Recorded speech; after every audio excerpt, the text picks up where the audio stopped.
All right, everybody. For the 4 people who are viewing us right now, welcome to the Colts Bros podcast. I'm your host, Grant Sinning. Tonight I am joined by the other Colts Bros, Garrett and Alex. So how is everyone doing this evening? Feeling pretty great. Cannot wait to draft 10 million players in the first few rounds next month, at the end of the month. Top 50 picks. It's insane. I love doing mock draft simulators. They're never realistic, but the hope is real, right?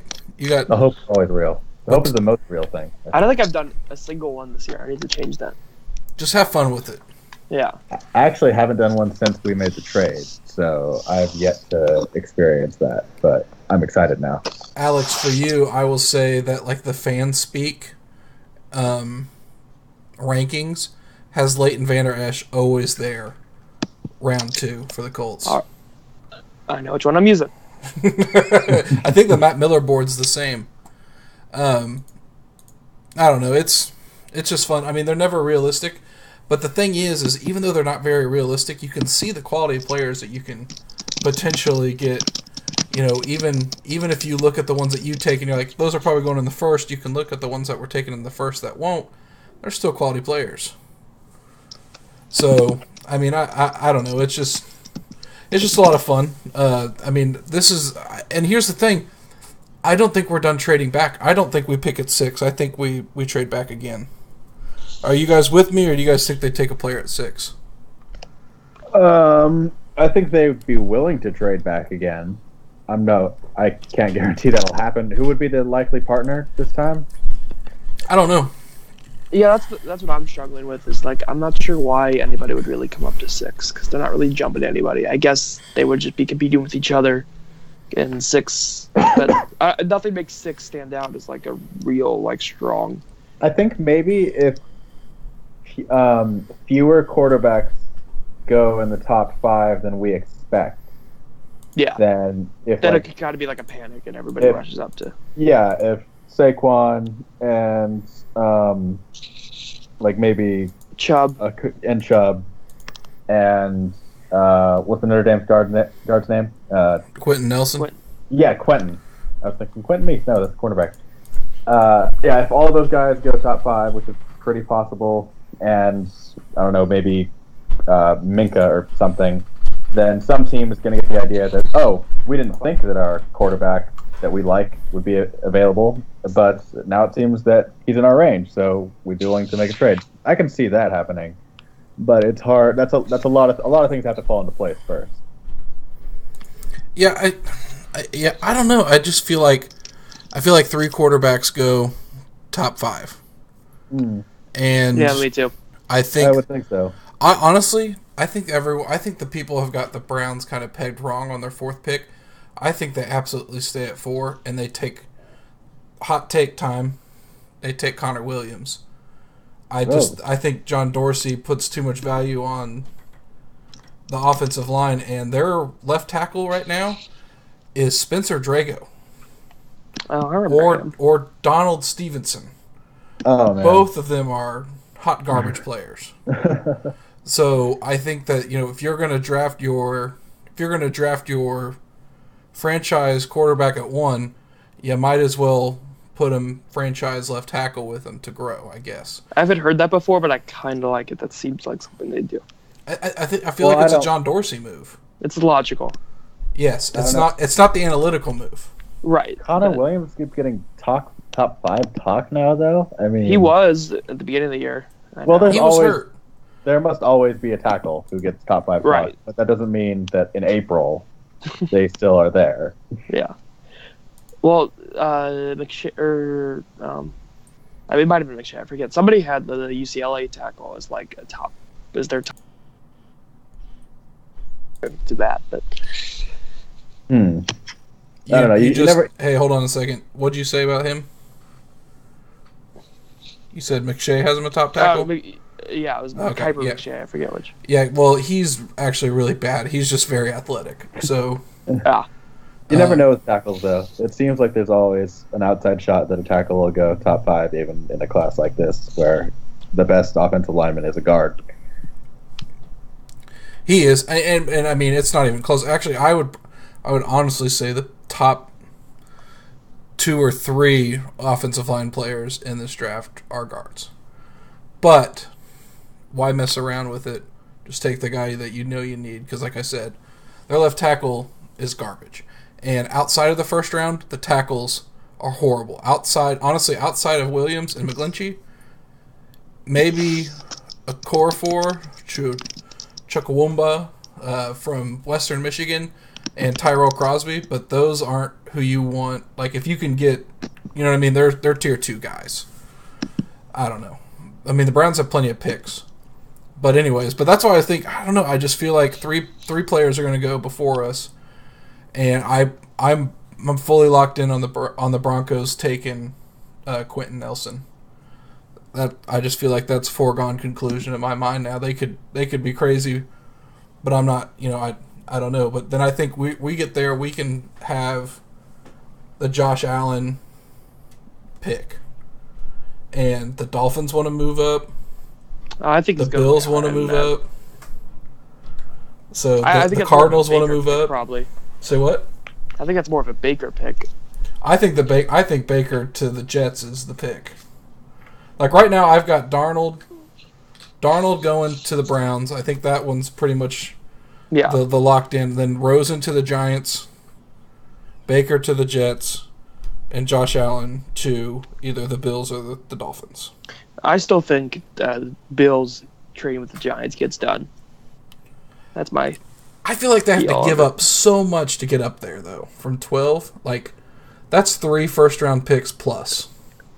Yeah, but this is what I said in our DMs the other day, and I'm going to I'll say it out loud this way too. If they traded with us, 12 and 22, they could probably trade this year's first and next year's first to move from 6 to 2. That's probably reasonable. Oh, yeah, I see what you're saying. I don't know. And that would be cheaper than going from 12 and 22 to 2 directly, because you'd probably have to add in some extra seconds or later round picks. But anyways, that's not what we're here to talk about today. We're here today to talk about cornerbacks. We have a desperate need at cornerback, in my opinion. I'll read our depth chart. Our current assumed starters are Quincy Wilson, Pierre Desir, and Nate Hairston. Backing them up is Kenny Moore II, DJ White. So, not very good. Kenny Moore's 5'9", DJ White's 5'11". But that's really bad. They're good special teamers. Getting Desir back was nice. That was a little unexpected for me, but that's great. I agree. So he can be as like a stopgap at minimum. So, if not a stopgap, the then way good depth. The way we're going to talk about, there's a lot of depth at corner, especially in like this high-end day 2 round, and that's exactly where we have all of these picks. So I'm assuming we're going to get one of these guys. That's kind of what I was saying when I just looked at a few players over the last few days. Just kind of that maybe mid-second round range, which is perfect for us. Yeah, and I mean, outside of like the very top of the draft, obviously. I mean, honestly, we've got with those 3 second-round picks. I don't know. I firmly believe we're either going to trade down from 6, or we're going to trade back into the first and take someone there. Like I feel like we're going to have some sort of trade action on the first day. I hope so. Because that just makes it more fun. It does kind of make sense when you're just playing with roster numbers. At a certain point, it just makes it seem more likely that they would reduce the number of early picks that they have to move back up. Right. Just logistically, it's easier to manage. But I don't have a name. I mean, unless there are people we like, like the Leighton, for example, whom we might want to trade back up for. But I'm just trying to think from their point of view. I'll tell you when we get there. Okay. When we get there. But let's start at the top of the class. Let's go with, I would say, the consensus top corner, Denzel Ward. I don't think he's quite that, which is interesting. He is for me, but I've seen some. I think Josh Jackson gets a lot of hype as well. And Minka for some people. Right. I'll go with my number one corner then. He's mine too, but Denzel Ward, 5'10", 183, with a 4.3 240 and a 11-foot 4-inch broad jump, 39-inch vert. It's pretty good. pretty good. So, Ohio State fanboy, Alex, Yeah. give us a breakdown. Yeah, so coming into the season, Denzel was pegged in as our new top guy, and that was a little bit concerning for me based on what my perception of him was because last year, or I guess 2 years ago now. He was firmly behind Conley and Lattimore, who of course were both first round picks and are great players, and I probably held that too much against him in my perception, but I didn't love what I saw from him as a nickel corner, as a reserve corner. He came in a fair amount, and he seemed to be the guy who always was giving up the big plays, but I guess when you're playing with two excellent corners, you're going to be picked on, and he was still young at the time. This year, though, the secondary was completely wiped out because Lattimore, Conley, and Malik Hooker, of course, all left. And so the defense was kind of bare at corner. And so we got some JUCO guys, some freshmen. So the defense shifted to being this this man-to-man defense that Greg Schiano loves, with really the entire defense predicated on Denzel Ward's ability to shut down a number one receiver. And he did that throughout the entire year. It was one of the more unexpected things I saw this season from Ohio State, but it was probably the best single. He was probably the best player on the team the entire year. He was absolutely dominant against top competition. Again, in important games, he made, like Malik Hooker the year before, he made all the plays for the team, whether it was a lot of pass breakups. That's the thing when you get to the individual traits of him, his ability to play the ball and not necessarily come down with interceptions all the time, but he just always came down with pass breakups. But he's a playmaker in the important times. He had that blocked punt against Penn State, which ultimately shifted that game and allowed the team to pull it out in the last 10 minutes. And he just shuts down number one receivers. And so I can't say enough great things about him. He's small, but he's tested amazing, like he showed on tape. He has excellent ball skills. He's always making plays when the ball's in the air, even if he's not the strongest guy. He can get up there and find the ball and fight for the ball. The one thing I'm a little concerned for him, other than his size, is he got into a bad habit, as did I think the entire Ohio State secondary. They were very liberal in their grabbing, and they were uncalled for a lot of potential pass interference throughout the year, and called for a lot of potential pass interference throughout the year. So, especially the NFL, when referees aren't going to give him the same leeway that they might have in the NFL or in college based on his reputation by the end of the year or something. But he gets a little grabby. But as just a player overall, I think he's fantastic.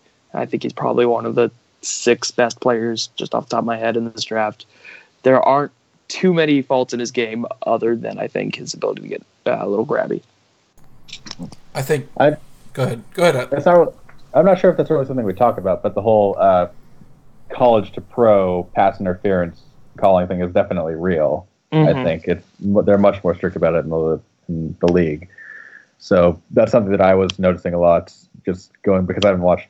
I didn't really actually watch much live college football this year, so when I went back to watch these players, I was like, man, they're kind of getting away with a lot of stuff here. Yeah, I'm thinking like it was actually kind of making me wince a little bit because I was used to watching NFL games, and I was like, oh god, no, don't do that. But yeah, I got to figure that's one of the most valuable things that I don't know how teams really coach players on that. If they really watch them carefully in training camp or something and penalize them for that, I'd be interested kind of to know how they simulate that in practice. Mm-hmm. Oh, I was muted. My thing with Denzel, I mean, he's incredible in coverage. He's very sticky. But I'm telling you, and I told you this guys before, and I worry about his size at 5'10", 183. Going against some of those, like, if you want him to, if you say he's your number one corner, and he's got to go against 6'3", 6'4" Julio Jones type, like Mike Evans, 6'5" type, you know what I mean? Like, it's going to be a struggle. But Right. I mean, and when it comes to press coverage, which, and this is bizarre because he's 5'10", he's much better at press coverage than he is zone, in my opinion. But I think that's just the Ohio State defense. But it's interesting. But he doesn't necessarily get bodied too often off the line of scrimmage. But I feel like in the NFL it'd be different. It'll be interesting to see how he handles that piece of the transition. And I think I've seen enough smaller corners do well in press, at least at the line, that's not automatically a concern for me. It's all catch point for me with if you're 5'10" or below. And that's something that I think he's really excellent at. So that's why that's less concern for me. I mean, with a 39 vert, I mean, yeah, he can get up there. But yeah, I mean, the thing that smaller corners do that he does well in press coverage is, when you jam someone, it's not necessarily about putting your arms on them, especially because you're running, but it's just about interference, and he's good at that. So that helps, especially at the line, because they can't just body you off the line necessarily. So good player. I don't think the Colts are interested. I don't think that he would be someone on their radar at 6. I don't think he fits into the scheme that we're moving to. Do you guys think that's fair? Yeah, he might be a trade down guy, but I doubt. He seems like it's probably not going to be a fit, which is unfortunate because I'd enjoy him. But okay, yeah, just the 5'10" corner in the top 5 thing is a little, just at face value, kind of hard to wrap your head around. Especially considering where Marshawn went last year, who was a fantastic player, and he went like 10th. Yeah, I think like 11th or something, somewhere in there. Yeah, with the Saints. Okay, right. But ended up doing really well for them. So yes, real well, pretty crazy. Next one, Jair Alexander, Louisville. He is another 5'10", 196 with a 4.3 speed and a 35-inch vert and a 10-foot 7-inch broad. I think he's kind of similar to Ward in a lot of ways. Obviously, physically, like you said, really fast but undersized. And from what I saw on tape, though, he does have pretty good ball skills. Yes, that's where I think that I don't think that Denzel has bad ball skills, and but I think that Jair has extremely good ball skills, and he's very aggressive. Yeah, he's kind of got that Peanut Tillman kind of chop thing going. He does that really well, where he just makes, I don't know, like when a receiver's trying to cradle the ball and he just drives his arm down and forces him to lose his grip. He's pretty good at that. So I saw a lot of PDs and even some forced fumbles result from that, which is impressive for a guy his size. But even, as with Ward, no matter how good you are at timing that sort of thing or how aggressive you are, there are going to be instances where you just can't make up for your size. Where you reach for a ball and it's an inch away and a 6-foot player would have been able to knock it aside, but you couldn't quite do it. So I saw that a couple times with him. Now, a lot of people at this year, like he's had a weird draft cycle because it was at the beginning of the draft season, November, December-ish, he was kind of the forgotten man because he played really bad in 2017. He's hurt the whole year. But once people went back and evaluated the 2016 tape, plus when he got healthy in 2017, plus his killer combine, is when his stock has risen up. Like I said, my favorite part about him is just how he's just feisty. I guess that's the best word I got for him. He's highly aggressive, and it burns him sometimes. But I don't know. I think he's a good player, but again, I go back to the fact that I don't think that he would be a Colts target. I think he's a mid first round to late first round kind of guy. He's got to go to the right team. I mean, when we're talking about the Colts, it's almost like we're talking about building. You're trying to find that cornerstone of your secondary right now, and so there's a kind of a prototype you have in your mind for that of a real number one bona fide cornerback, and he's not 5'10" in most cases. You know, very true. So it's just hard to wrap it's hard for me to that cognitive dissonance. I just can't quite cross that, even though I know a lot of these guys are good. It's not a large class overall. There are only a few guys over in the being considered for the top picks that are over 6 foot. I think. Yeah. It's like Oliver and Josh Jackson. The guy from Auburn. Yeah, Josh Jackson. Carlton. Yeah. Carlton, that's his name. He got long arms. Yeah, but I don't think anybody's over 6'2", for that matter, which is Quentin pretty rare. Meeks is. Meeks is 6'2". Okay. I thought he was 6'3". No, that's what he was listed as in college. Oh, that's man. But yes, I know. I know. Everyone's. It's embarrassing. It's embarrassing because I'm a Stanford fan, but I was like, nah.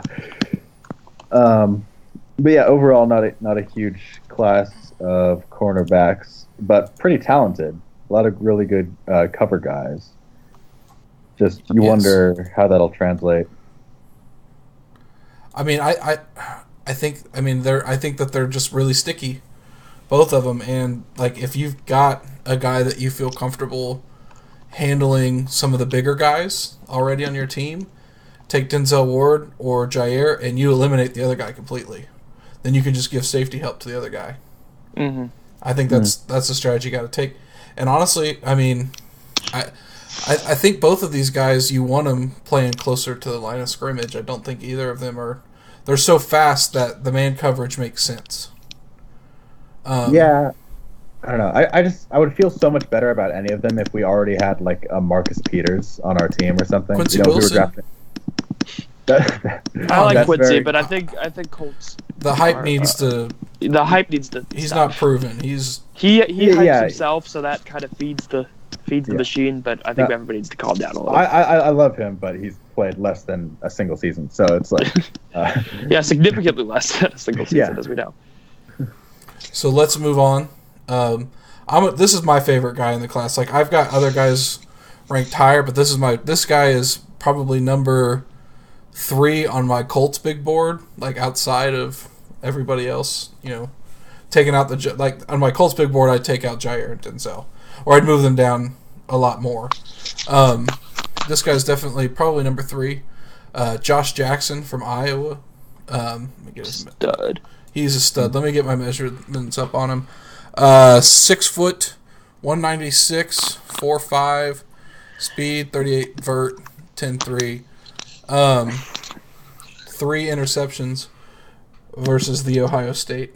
Followed that up the next week with 2 interceptions versus Wisconsin. 8 interceptions on the year. 18 pass deflections. This is the guy. I thought it was 27. This is just 2017 log. Oh, no. I think he had 27. That's the number I heard. I'm not sure. PDs? 27 PDs. I got 18 from sportsreference.com. So I'm looking it's somewhere in between. Yeah, somewhere in there. He's a lot. Yes, he's incredible. For 1-year starter at Iowa. Sophomore. How old is he? I mean, if he's a junior, he's probably 20, 21. So that fits in the age category that Ballard seems to like with his secondary, because I don't think that Quincy Wilson's 21 yet. Is he? Yeah. Or was it Hooker? Who did we draft at 20? I think we both drafted them both at 20, but they're both 21 now. Okay, fair enough. I think. Fair enough, but still, Josh Jackson to me is the prototypical cover 3 type corner. Yeah, I remember. I didn't know that he had 8 picks this year. That's crazy. But I remember a couple years ago when Desmond King in that same defense had like 6 or 7, and I think they both led in their respective seasons the league in INT or in college football rather in INTs, and they just feast in that cover 3 defense. Man, they just float back there. and are nightmares for quarterbacks. It was pretty fun to watch, but I didn't love King as a prospect, so I kind of had to come around on just because of bias. It's the same uniform, therefore same player. But no, Josh Jackson's pretty impressive. He's King, but like with athleticism. Yeah, you could kind of think of it like that. I mean, they're not like 1-to-1, but there's a lot of similarities there. Except Jackson's gonna like athletically be more than adequate, more fluid. Yeah. Yeah. My favorite thing I think about Josh Jackson is his like IQ, I guess, his play recognition, his ability to sit in the zone and run the right angles and have the flexibility. I mean, he's 4.5 speed, but still, I mean, I think his positioning and body is able to get him in the right position. Obviously, with 8 interceptions on the year, I think that that kind of is obvious. But to me, I think to myself, you take a guy, maybe you get Bradley Chubb at 6. That's awesome, and I'm for it. It's pick 22, 23, somewhere in there. Josh Jackson's still on the board. You package 2 of your seconds, and you move up, and you take Josh Jackson, and you don't look back. And that'd make me the happiest person on the planet. I'm telling you, like, this guy is by far my favorite cornerback for the Colts in this draft. Man, yeah, you have him and Malik and Quincy. You're going to get so many INTs in that defense, man. It'll be fun. Yeah. Because here's the thing. A lot of things that people don't recognize about Quincy is Quincy wasn't necessarily a press corner. He's going to thrive in this zone defense. I mean, if we are truly going to cover 3, I mean, he's going to kill it in that defense. And I'm excited. I know we just talked about tempering expectations for Quincy, but I mean, I think that last year the scheme wasn't necessarily right for him. I think the zone scheme is going to be better for him, and I think he's got a better chance of being even more successul. So, did Quincy get an INT last year? He did. The last play of the game of the year. Yeah. He got the INT off the poetry. Yes. Take that, haters. It's like man, that last game was like even Chuck Pagano can't screw up, tanking the season. But at least Quincy got an INT out of it. It was all worth it. Let's move on to another guy. Who else we got? Oliver? Isaiah Oliver. Okay. Colorado. Isaiah Oliver. Let me pull up his... This is a guy who actually has some good size and length. Isaiah Oliver, 6 foot, 201 pounds, 4.5 40. With he didn't jump in, he didn't do a broad. So yeah, who cares? Another 1-year starter. He played behind Witherspoon and Awuzie, and he's better than both of them. And Awuzie was were they both 3rd-round picks? Or maybe? Awuzie, I feel like he was a second. I think he was a second. Yes. Isaiah Oliver. I had Awuzie in a 1st-round pick, and I haven't watched Oliver yet, but that's good to hear, Oliver, if you think Oliver's better. I'll tell you why Oliver's better. Because he is... I'm trying to think of the best way to... he's more athletic than both of them. Both than Witherspoon and Awuzie. He is... He's a guy who... Again, I go back to the football IQ, especially in a zone. And I think that's such important. That's so important in the zone. Watching him, his ability to attack, like, he is, like... Okay, here's how I'll comp him to you, Alex, since you haven't necessarily watched him. He's like Awuzie if Awuzie was aggressive, like on the ball. Mm-hmm. So like we knew, like Awuzie, I think was my cornerback 4 or 5 last year. Yeah, I think he was like my 2 or 3. I forget, but I loved that guy. But Isaiah Oliver is more aggressive towards the ball, trying to make those big plays. Last year, 3 interceptions, 25 pass breakups. So ball skills maybe not necessarily completely there, but I mean he is. I've got a second round grade on him.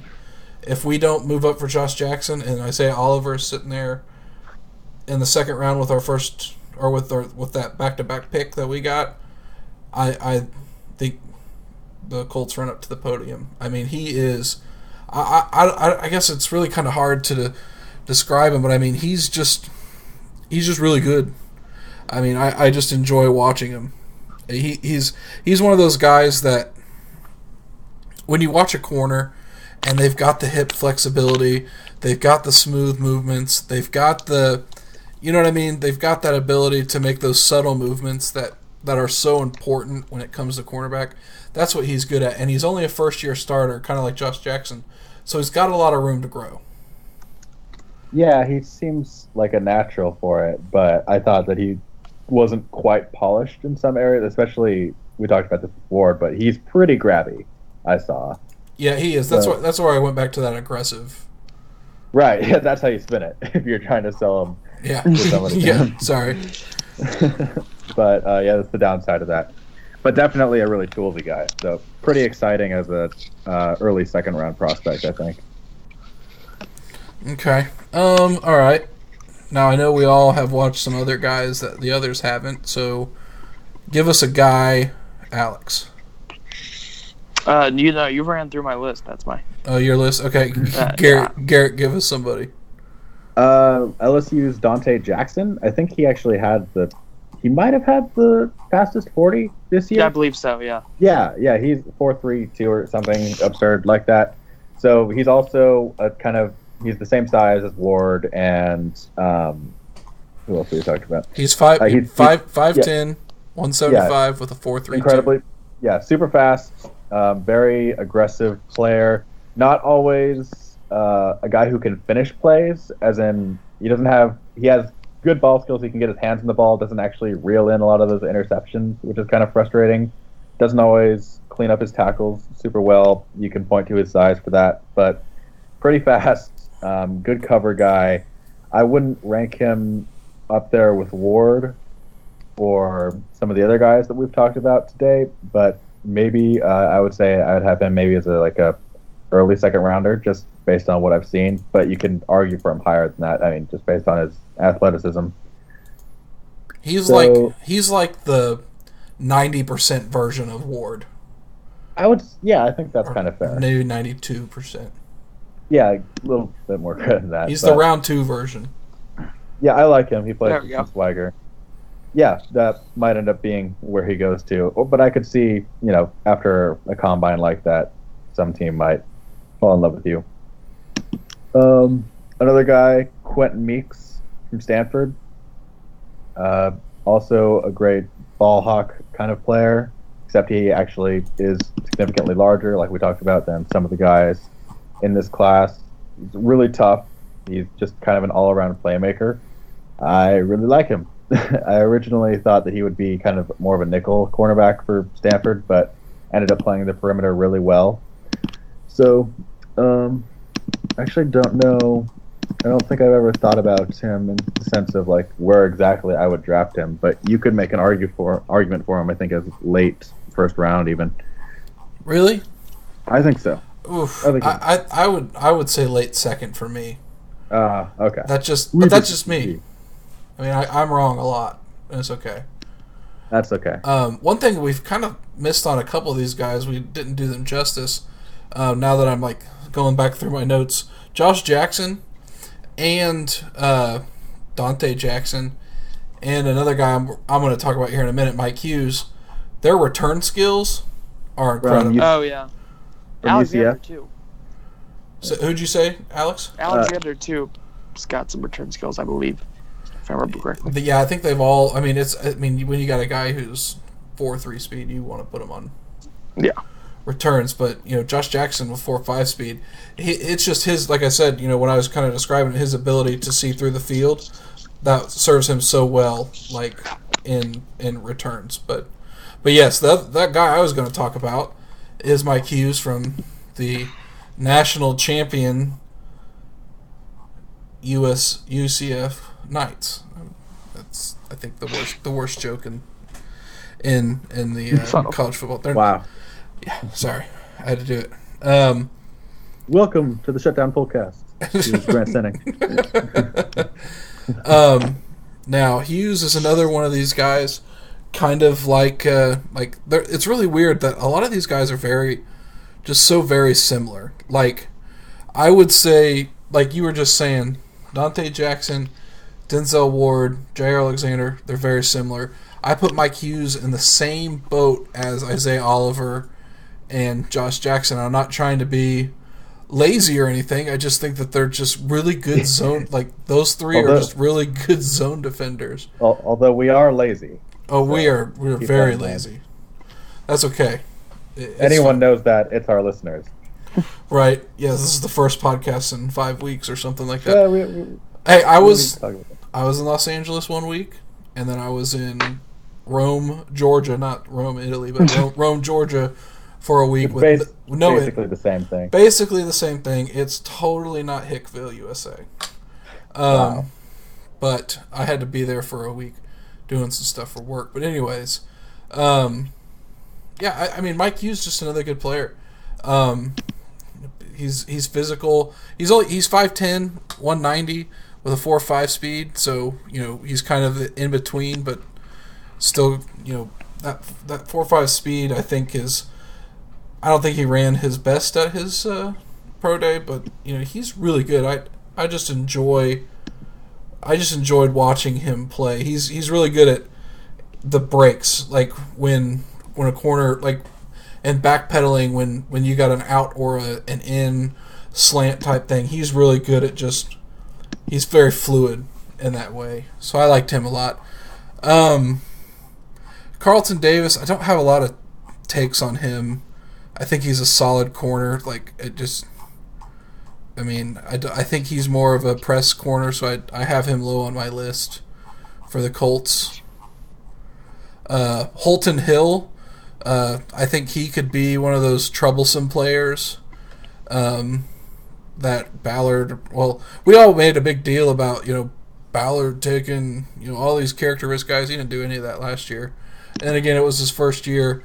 But I mean, he's only really talked about building a culture, so I don't even know, if he's willing. But if he is willing, Holton Hill, very good player from Texas. He is 6'1", 196 with 4.49 speed.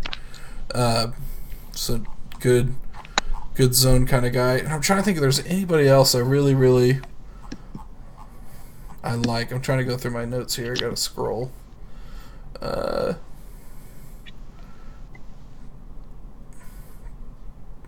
I think if you're going to take if we've got the two Alabama corners, Levi Wallace and Tony Brown, they're just Levi Wallace is 6 foot with 4.6 speed. If you wanted to take him in the 6th or 7th round, I'm not going to be mad at you. Same with Tony Brown, who's a lot better, just really, really, really fast. I think he'd be your core special teamer type guy. I'm trying to find his athletics. 4.35. He's 5'11" with a 4.35 speed. He just didn't play a whole lot. So it'll be interesting to see where he lands. He's a senior and he's kind of older too. So, but that's really it that I've got for corners. Did you I know Alex, you didn't have any. Garrett, did you have anybody else? Not that I could think of off the top of my head. Okay, we've got some questions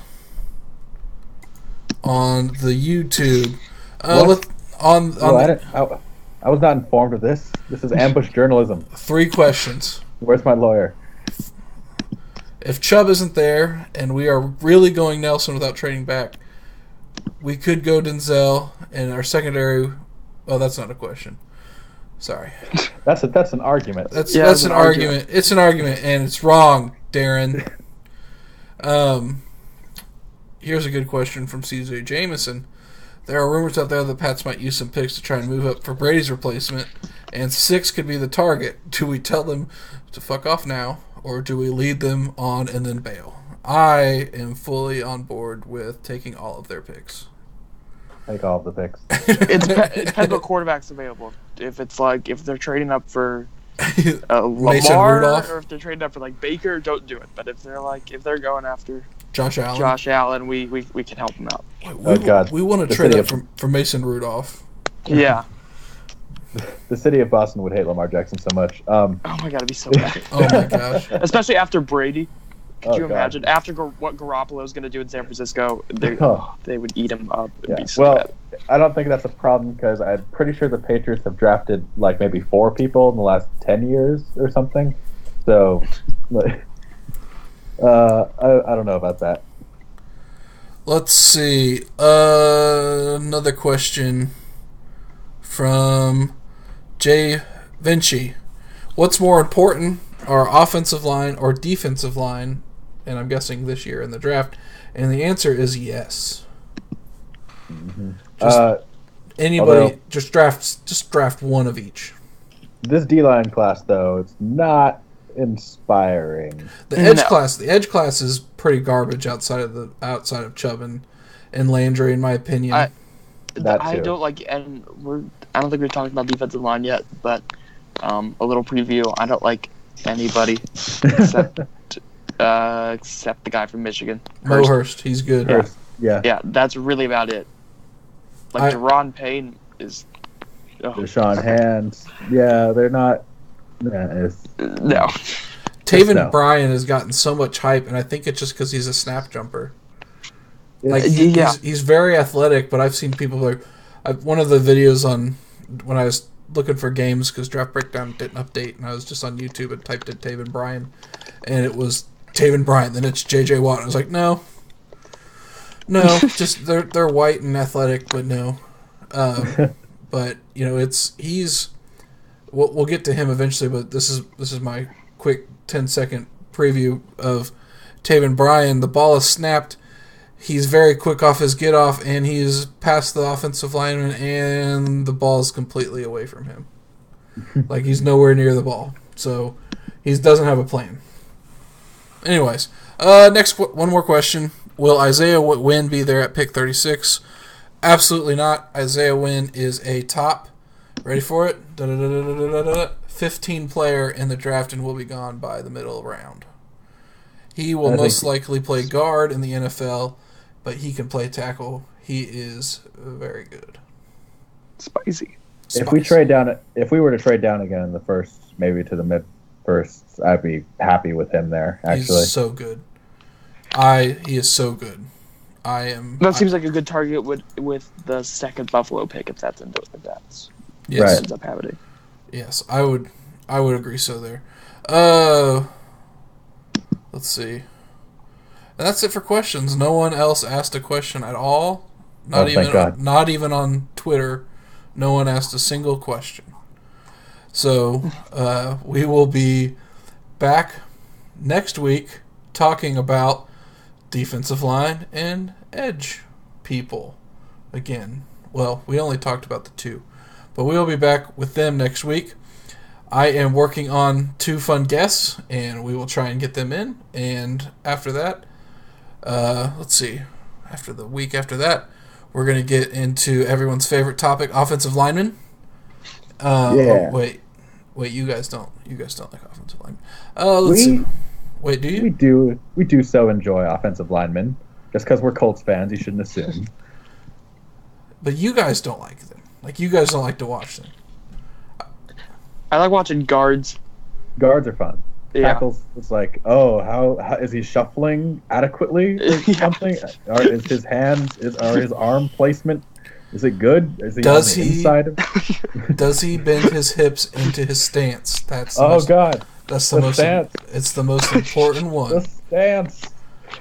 It's very important. Gotta watch some 300-pound dude electric slide for 15 videos. I don't need that. Hey, only one of us here watched the 17-minute Texas Tech cut-ups to write an article of the worst player we drafted that year.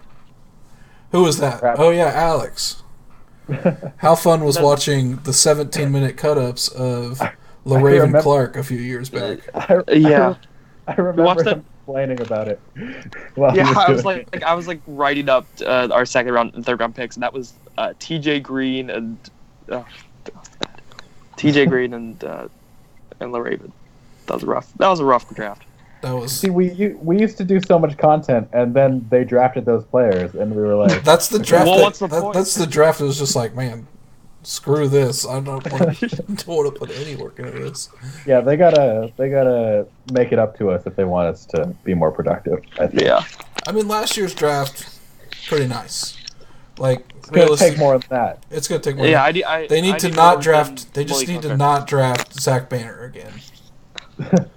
Like- What do we think? That was bad. That was so bad. I'll tell you what it was. It was the power struggle between Pagano and Ballard, and he was like, Pagano was like, I sent Joe Philbin to California for a whole day. They spent 18 hours together, and he's going to be good. I'm telling you, he's going to be good. Cut before training camp's over. It's like having an 800-pound safe on your all line. An 800-pound safe can't move, Chuck. Oh, that's right. Here's the difference. Here, a lot of people like very athletic comparables. Zach Banner, Orlando Brown. Here's the difference. One of them knows how to play with technique. The other one doesn't. And they'll both probably... He was taken in the 4th round. I guarantee you Orlando Brown's taken in the 2nd. Even with the athleticism of me. So, even though his 40 would probably be 3 seconds faster than mine. But anyways, we will get there eventually. Thank you all for tuning in and listening. We'll be back next week. Enjoy your weekend, and hopefully some crazy Colts news comes out, except for stuff like signing a washed up Philadelphia Eagle linebacker.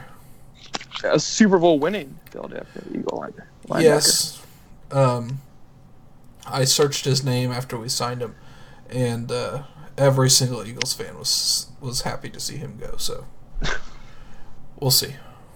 Hey, you know what? He's probably better than Antonio Morrison. So Yeah, probably. And on that great disappointment, we'll see you all next week.